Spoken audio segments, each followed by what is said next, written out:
Theta healing, we do this thing where we download, so we bring frequencies from the highest vibration from creator, and we can download with creator's understanding of what rest feels like and when to rest and how to rest, so that we can teach the subconscious doing different things. And it's this crazy thing. It's like, what do you mean I don't know how to rest? But I actually didn't know. And then people are like, feel the feelings of this thing. And I'm like, sometimes you just can't. Like sometimes you actually may not have the frequency in your field to practice it.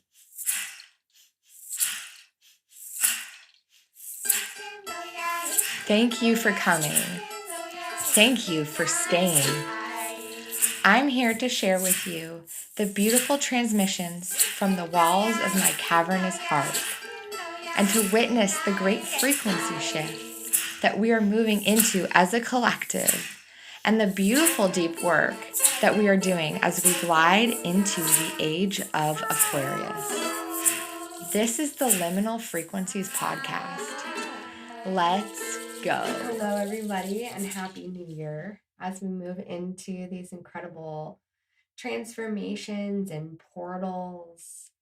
It feels like more of ourselves is being revealed to us. It's harder and harder to deny our own North Star and what is being called in. So it's a beautiful time. And as we move through the weekend and into the new year, it felt like this huge portal of healing and solar flares coming in, giving us more of the unseen, the shadow work. The solar flares are bringing us a lot more light, and we can do with that what we want to. Some people will respond just by turning the volume up on the things that shut that down and moving themselves more into the darkness, avoiding more what's coming through. But what many of us are able to do with this increase in light is to really see ourselves, to really see what's coming through, and to be able to see into this shadow work. And oh my gosh, shadow work, I feel like can get a really bad rap. But the more we work with light, as many people listening to this station are light workers, the more that we start to see what's been illuminated in the shadows. And it's a reintegration of ourselves. So as we get ready mentally for this second episode with Alja, how we talk about rewiring our limiting beliefs, let's look at Tokopah Turner's beautiful work, Belonging, and a quote here. Most of us have been raised to be moral, good, and agreeable, putting all of our unacceptable qualities in what Robert Bly calls the long black bag we drag behind us, or what Jung termed the personal shadow. The shadow is the place where everything we have forgotten, denied, rejected, or not yet discovered goes to live. But when we try to live up to the impossible image of a spiritually enlightened, knowledgeable, selfless, patient, forgiving, easygoing, supportive, generous superhuman, the dark side of our nature just gains in power. Like shoving a beach ball underwater, you may succeed in disavowing your unsavory bits for a while. But it's so destabilizing that when you least expect it, the ball bursts out from under you, especially in the form of dark dreams or nightmares. This is where dream work and belonging almost become synonymous. One of the basic tenets of both dream work and belonging is to learn how to become hospitable toward the dark, repulsive, ambiguous figures that appear in our dreams. Instead of running from difficulty, we practice at turning towards what is chasing us, even inviting it to intensify its expression so that we can find out what it really wants. And the dreams have been pretty intense too. When there's a dream where I feel this sudden commotion and a fight or flight response, I start to really pay attention to what in my conscious, in my psyche, that I'm trying to escape from. And we do this work together. If any of you have something to share, a gift, an ability that's coming online, I would love to have you join me for the Rebirthing the Feminine Frequencies. It's a networking event. It has a different theme every month. And this will be on January 14th at 9 a.m. I will have a link in the description of the show if you want to come join us. And it's really important that we come together and we share our light together. And it helps us as we move back into the 3 dimension, as we move back into people that may not understand the full spectrum of shadow work and the deep rewiring that you're doing. And so keep going with this beautiful deep work. And I will see you on the other side of this episode with Alja. Were there any practices that you use on a regular basis to help to keep that balance with your subconscious? So for me, it's, I've trained my mind over the years very well that I'm very aware of my thoughts, right? So whenever there are triggers coming up or anything like this, I'm like, ooh, interesting. And then I will just go into theta, because really, like, theta healing is just a very quick way to get you into theta brainwave, right? And theta brainwave is where we access the subconscious. So this brainwave between 4 and 7 hertz, where we can really access these memories. And the thing with theta is that that's kind of what Dr. Joe Dispenza's work is about too, right? It's like entering this brainwave state. But I worked with his methods and his students, and it takes a long time to get there, right? You need to do like a lot of breath work, and I mean, depending on where you are. But even for meditation, it takes years to be able to reach a lot of these states like consistently. And with theta healing, you're able to reach theta in like 30 seconds. Like, I'm not joking, which is insane. And I will just take time, 20 minutes, half an hour, just go into theta. It's amazing for the body because it regenerates the nervous system, it replenishes the neurotransmitters like serotonin, dopamine, and the like. So you just feel really good. But also, I will go and I will start just like digging, right? So we always, with theta healing, we start a situation in the life. So it can be I'm calling something in, or there's like this emotion coming up, like jealousy, resentment, regret, rejection. And then we find the origin. So you want to find the origin. Where did this experience start, right? And sometimes it's childhood, sometimes it's past lives, sometimes it's ancestry. And then you want to see what's the belief underlying it, right? And so I will do that on myself with some regularity. When I see that there are things in my life where I'm like, ooh, okay, like, I actually want to shift this, I will go and I will really start excavating like what's going on. And you can do with theta healing. I mean, as the name suggests, it was originally really developed for healing, for disease. So there's a lot of understanding of what are belief systems that correspond to certain types of disease, right? And when we clear those out, it's oftentimes much easier to also eliminate the disease itself. Did you find a spiritual reason for, was it eczema that you had? Yeah, so eczema was one of them. But for me, it was one of those things. I had allergies to many mysterious things, eczema. Then when I was a bit older, it was hormonal issues, really a lot of different things. Just my body was in, chronic inflammation, basically. But it was really like that from birth onwards. So we had to go very deep to start really uprooting those things. Wow, but you did most of this work on yourself? I worked with a lot of practitioners over the years. So I did a lot of different things. I did a lot of detoxes. So it's a process, right? I do acupuncture regularly right now because I find it's just wonderful to support my system, support my body. But I've been working with a lot of Ayurveda over the years. Like, I did panchakarma detoxes and like just really cleaned up my lifestyle. And then I found that really helped with eczema, with a lot of other things. But to really start getting to really uproot it, then it went on the emotional level. The really deep drivers were then beyond the level of the physical and supplementation and diet and the like. Have you ever looked at Louise Hay has a list of symptoms based on their spiritual and emotional reasons why something is coming up in your body? Yeah, I have seen that. And I've seen like it can work for some people, but not for everyone, right? And I think for me, it's always with these things, you need to go deeper. Like, you need to understand the origin. You need to understand what is the belief you hold about yourself to really reprogram it. Again, affirmations can work. Like, affirmations are very powerful, but they need to reach your subconscious. And if there's like such a big, sometimes we have such strong beliefs that oppose the affirmation that our conscious mind will block it before it can go deeper. And the way you can see that is, oftentimes we'll say an affirmation and our body will just go like, ugh, right? When it just doesn't resonate. Yeah. And that's where you kind of know your subconscious is rejecting it because your body is connected to it and it's like not really going anywhere. So It can work for some people, and I think it's a good thing to look at it. Same as, let's say, German new medicine can give really good insights as well into like what could be associated with it. But personally, I didn't find those things to resolve it. So I think it depends a bit on a personal experience. Yeah, absolutely. That's so interesting. So tell me about how your practice is and how what shifted in your business since you've started rewiring these beliefs. So many things. I mean, a really big thing I would say is that I got very, very clear on just what I was here to do and my way of doing it.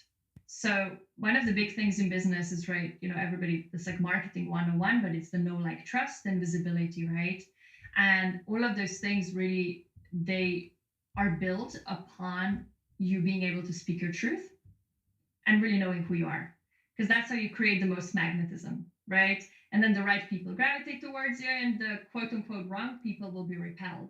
And so for me, that was the thing I got very clear on, like, I can speak my truth and I know what my truth is. And I'm not scared of speaking my truth. I'm not scared if there are haters who are like, oh, she's talking, just whatever. There are always people who don't like what's going on. So it helped me start really showing up very powerfully, like owning my work, owning my truth, trusting myself very deeply, knowing that I can deliver. Really trusting myself that I can deliver powerful transformation for my clients, which is really, really big, right? Because if you have healers in this space, I have worked with so many entrepreneurs now that in one way, shape, or form, they're blocking themselves because they're afraid that if they do the thing that they're afraid of, they will lose their heart or they will do something wrong. They will hurt another person. There's so many people with really pure hearts. And then you block yourself from actually doing something because you're like, oh, but like, what if I hurt someone? What if I do something bad? Yeah, or what So if I hurt for me, that myself? was, yeah, or that, exactly. And, that's a really big thing. Also learning what motivates you. So that's something I've seen with myself and others. A lot of us can have very strong programs of criticism, like self-criticism, self-punishment, and we punish ourselves and criticize ourselves for motivation. So we have a belief that we need to criticize ourselves to be motivated and do the work. And that can create, like, I mean, that's just going to create a very heavy energy, like a lot of, burnout. Another, wow, these programs are so big for healers. Saviorism, like I have to save others, I'm responsible for others. That's going to burn your adrenals like nothing else. And a Yeah. lot of healers have that it's like, oh my God, I have to save all those people and like they need me. Even like I had a client that, she would just keep giving free sessions and more free sessions and more free sessions. And she was a therapist and people couldn't afford it. And she's like, oh, just come for free and for free. And she burned out. I mean, of course, completely couldn't work for like a year because she needed so long to start recovering. So for me, being mindful, like I cleared a lot of those programs as well. And then there can be programs around money, right? I've seen people who are like, oh, if I hit my financial goals, if I become affluent, I am going to lose my heart. I'm going to become a bad person. Those are can be really big for healers. So for me, all of these things started really shifting. So I started showing up in my own way. Like I didn't mind, if people would like it or not. I was like, it's good. Like I know what I have to say is important and that's perfect. I landed a lot of podcast interviews, really started growing my visibility, increased my reach by like hundreds of percent, like got, new clients paying in full, showing up, talking to me for 10 minutes. And they're like, yeah, cool. I know what I need to know. Like, I want to work with you, which never happened to me before. Right. So it was a lot of these events where I was just like, okay, wow, like people are coming, they want to work with me, they're happy to pay me, they want to continue working, like they're recommending me, right? I had people who did one session with me and they were like, okay, I need to bring you into, my coaching containers because my people need to experience this. Can I tell this person about this? Can I share this? And it just started growing on its own. I was like, yeah, I'm doing the work I love doing and all that, but it went beyond that. And I think that's really this beauty when you come into this alignment and you open the space energetically, like you don't have to work that hard. And I really have this experience that right now in my business, I'm having a blast. I've never had that good of a time in my business because I'm just, what I'm teaching is so aligned. I love it. The people I work with are amazing because these kind of people are coming to me. I'm having amazing conversations, like we're having now. And I'm like, yeah, like incredible. And this really, I mean, that was not my reality even 6 months ago. And like Yeah. not even close. So it's the shifts can be truly, truly profound. Yeah, and you know that you're worthy of the joy of spending the time with the people that are your ideal person and the people that you can help the most and not just everybody. Exactly. And this is such a beautiful thing.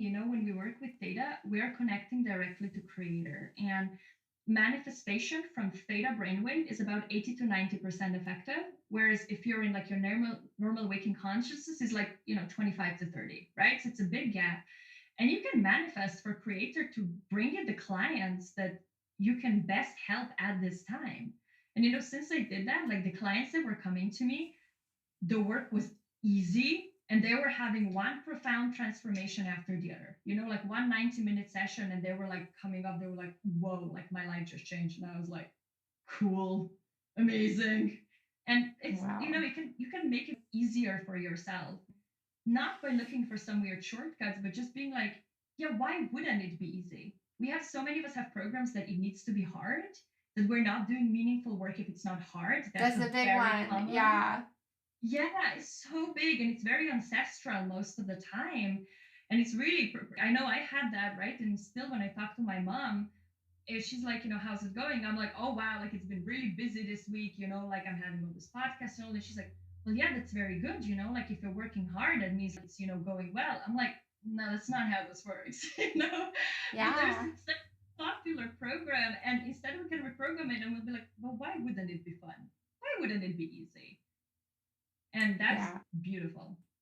Yeah, and how beautiful that we can exist in a time where we can change that and we can just live in our joy and in a peaceful way. Because I don't know about you, I mean, I'm sure you're kind of similar. The type of work that we do, it can be heavy, it can be deep, it can be really beautiful and light at times too.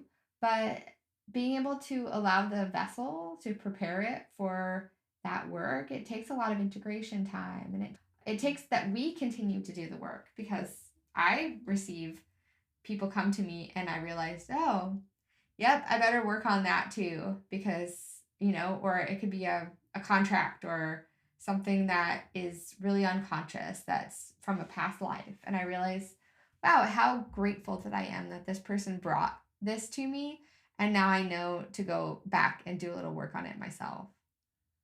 Yeah. And this was one of the pacts, I made with Creator. I was like, send me people I can most help and also people that help me become a better healer. Right? Like both at the same time. It's beautiful. I mean, it's really beautiful work. I love this about, working with clients because every person that comes into your space, you're learning from them. So really is this beautiful exchange and seeing new things and you growing yourself. And I also agree with you with what you said, this kind of work, I feel like people don't really understand it if they're not in the space, but like you cannot do 8 hours a day of these kind of sessions. No way, like Yeah. this like 9 to 5 schedule. It's like two max 3 sessions a day, that's like hard maximum if there's really no other slot that works. And then yeah, I oftentimes I'm like, okay, I need to go outside, I need to put my feet on the ground, I need to just kind of bring myself really back into the space and all that. And it's important like to be able to, also there are so many of these programs of sacrifice, right, that especially a lot of women have, that you have to sacrifice yourself for others, and you really can't do your best work from that place. Like it's impossible. And being able like to consciously create a different way of being when we're like, no, I understand that not only am I worthy of rest, like I need it to do my most aligned work, and I am here to do my most aligned work, right? And then clearing those things, all of a sudden you're like, yeah, of course I can rest, because I had a program that was very, very interesting, because you muscle test very different. Like I muscle tested different programs because I was like, I'm not having a good relationship with rest, and I grew up in an environment where rest was not honored. And I tested and I was like, oh, okay, like I'm allowed to rest, and it was like yes. Then I would test, it's safe to rest, and it was like no. But then I tested, I know how to rest, and my body was like no. So I actually didn't understand how to rest. Like my subconscious did not have the program of being like, yes, we know what rest feels like. And in theta healing, we do this thing where we download, so we bring frequencies from the highest vibration from creator, and we can download with creator's understanding of what rest feels like and when to rest and how to rest, so that we can teach the subconscious doing different things. And it's this crazy thing. So it's like, what do you mean I don't know how to rest? But I actually didn't know. And then, then people are like, feel the feelings of this thing. And I'm like, sometimes you just can't. Like sometimes you actually may not have the frequency in your field to practice it, which is very Wow. like, it's a very interesting thing. Yeah. Yeah, that's so interesting. Yeah, I'm glad you shared that with me because, yeah, I'm going to have to check on that too. Yeah. I did some work. I did a past life regression recently and I was a horse and the horse is just getting whipped and it's time to go. We have to do this. And I realized for myself and my programs that I was pushing and that's not how it works. The things in the universe that you want to manifest, they don't show up when you push yourself too hard and when you treat yourself that way. So it's a really deep relearning of how we can interface with our environment and how we can receive the things that may have been absent in our upbringing and from our ancestors and source it from creator, from source. Yeah, exactly. We can really relearn how to be creators of our own reality. And this is, I think, a really beautiful way, like either theta healing or other modalities, to just open the space of possibilities. Being like, Yeah. wait, there is a different way. Like, I can feel differently. I can think differently. Like, my life can look differently. And that's the beginning of it, right? Then once you're there, you're like, ooh, okay, now I can choose differently. So it's a powerful time to be here. We are really learning how to be creators again. Wow. Yeah. That gives me a chill. So, can you share a little bit with me about, or with the listeners, how they can tap into their liminal frequencies and spaces? Tell me more about what exactly that means for you. Yeah, the liminal frequencies of healing, like theta would be a liminal frequency. Mhm. For example, all of the breath work, the modalities where you can just tap into a blissfulness and a knowing. Yeah. Yeah, so we are looking here at theta and delta for these things mostly, which are just specific brainwave frequencies. So again, there are different ways of tapping into them, right? Like one of them many people have experienced when you do like a more intensive or longer breathwork session when your mind is just calm. That's really beautiful. In theta, there's a very specific visualization, a specific meditation that takes you through different planes of consciousness. And that corresponds really to going deeper within. So you're not like projecting outside, and it activates your brain in a specific way. So that was a way of doing it that was channeled from the creator, and it's beautiful. And so, for anyone who wants to try that, I personally actually have a free mini course specifically for entrepreneurs. And there's like a theta meditation, and they can sign up and you can try to go into the visualization. You're going to experience theta.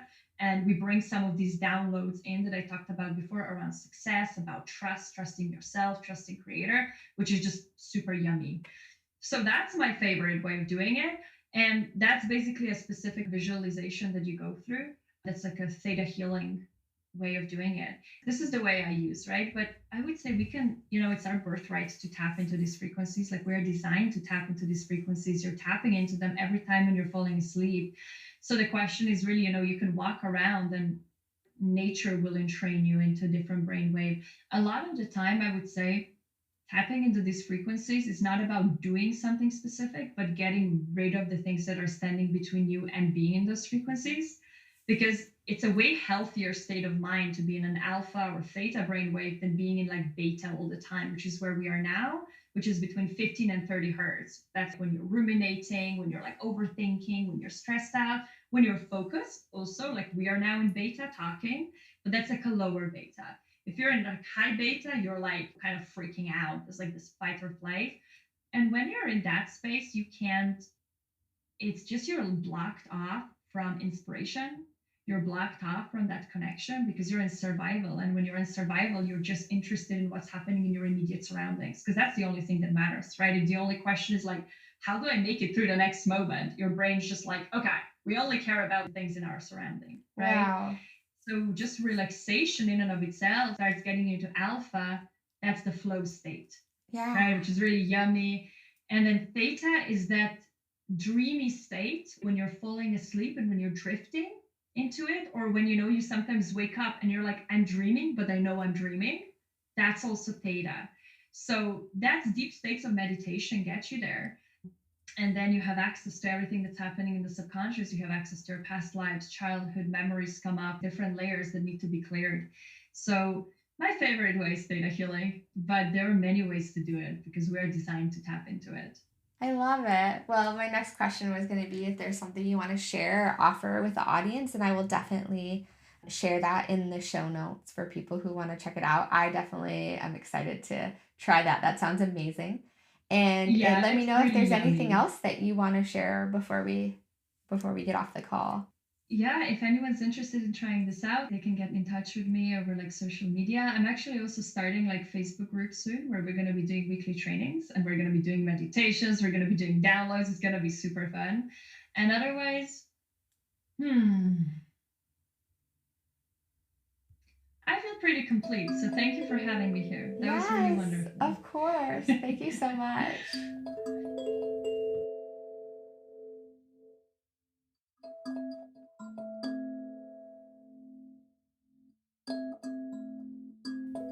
That concludes our show today. So grateful for Alja for coming on and teaching us a little bit more about what there is to discover in our subconscious minds. And luckily, I got to listen to this quite a few times, going through the editing process and creating an intro. And for me, I've just started to have this witness in the back of my mind when something comes up. And for example, I'm recovering from a little bit of being under the weather, and one of my beliefs was I'm not allowed to be sick, it's my fault.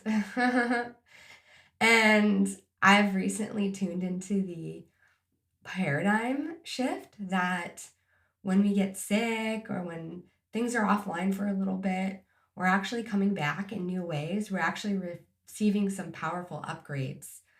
Because if you look outside in the stars and all that's coming in, all the new light codes and the frequencies, all the outer planets that are changing. Pluto just changed signs after a 20-year cycle.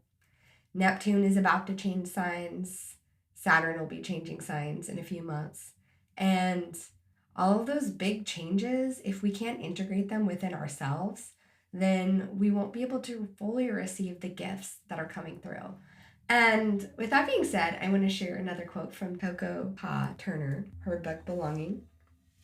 Most extraordinarily, in this work, we discover that the lion's share of our shadow is pure gold. Hidden in the dark, we find our creative endowments, those things that make us uniquely beautiful or powerful. And little by little, our divine inheritance can be fully claimed. I'll say that again. Little by little, our divine inheritance can be fully claimed. A huge amount of energy can be locked up in our unexpressed feelings, but by acknowledging them, they can be liberated for our empowerment. That which used to chase us can be claimed as a source of power. And what a source of power it is to know that you can rewire the beliefs that you have come in with.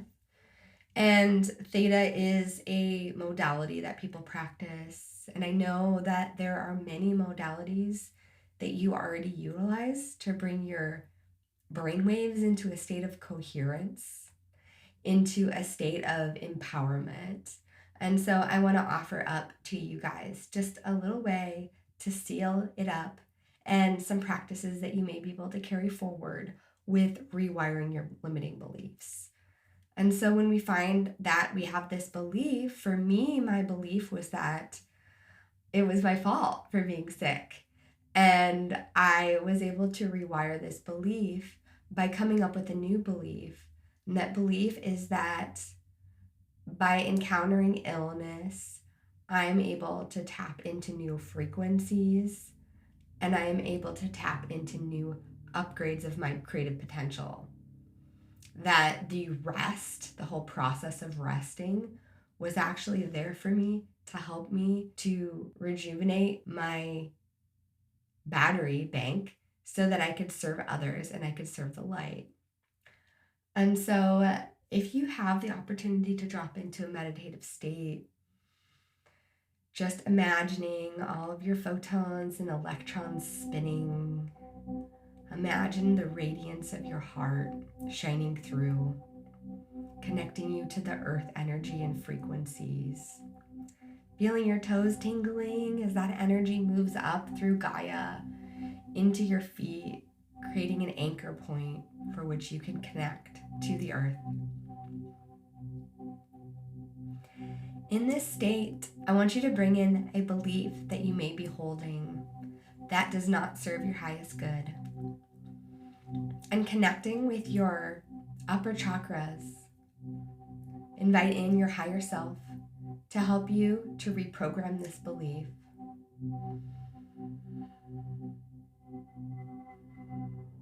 I want you to come up with a more suitable belief and state that belief now.